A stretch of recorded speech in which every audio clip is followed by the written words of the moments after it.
광해군의 여인 김계시. 안녕하세요. 청파의 차박수다입니다. 조선시대 이름이 개똥으로 불린 여인이 있었습니다. 그런데 이 여인이 바로 조선을 뒤흔든 권력의 주인공이었다면 믿으시겠습니까? 그녀의 이름은 김계시. 오늘날로 치면 정말 김개똥 같은 이름이죠. 우리말로 부르면 김개똥 맞다니까요. 원래는 궁녀 출신 비천한 신분이었지만 광해군의 눈에 들면서 모든 게 달라졌습니다. 총애를 등에 업자 그녀는 단순한 궁녀가 아니라 궁중 권력을 쥐고 흔드는 인물이 되었죠. 그런데 잠깐, 왜 이름이 하필 계시였을까요? 이름을 풀어보면 김성씨, 흔히 보는 김, 개길게 사이게, 사이에 있다, 낀다는 뜻, 시똥시. 지금 우리말에서도 쓰는 그 응가가 맞습니다. 즉 글자 그대로 읽으면 똥 사이에 낀 김씨 같은 느낌이야. 오늘날로 치면 정말 김개똥 같은 이름이죠. 아마도 김개똥으로 계속 불려졌을 가능성이 많은데 당시 한자로 기록을 하다 보니 김계시가 되었을 것으로 추측합니다. 조선시대 천민 여성들은 제대로 된 이름조차 갖지 못했습니다.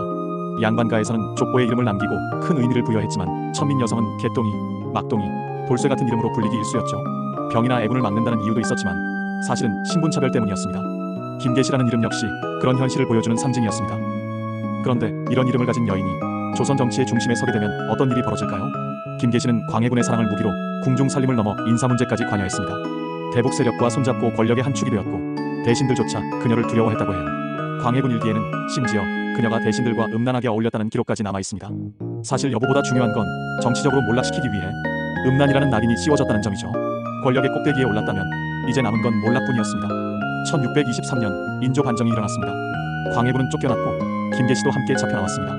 반정 세력은 그녀를 궁 밖으로 끌어내 공개적으로 욕보이고 잔혹하게 처형했습니다. 모든 책임을 한 여인에게 떠넘긴 거죠.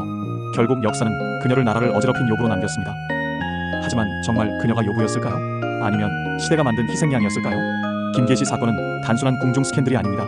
천민 여성에게조차 권력의 기회가 있었지만 동시에 그 순간부터 악녀로 기록될 운명이었습니다. 그녀의 이름조차 평생 따라다니는 꼬리표가 되어 역사 속 이미지를 왜곡했죠. 이 사건은 우리에게 질문을 던집니다. 권력을 잡은 여성을 무조건 악녀로 몰아가는 조선시대 사회, 그리고 이름마저 차별의 도구가 되었던 시대의 현실 말입니다. 그런데 말입니다. 광해군은 김계시와 잠자리에서 뭐라 불렀을까요? 이상 청파의 차박수다였습니다.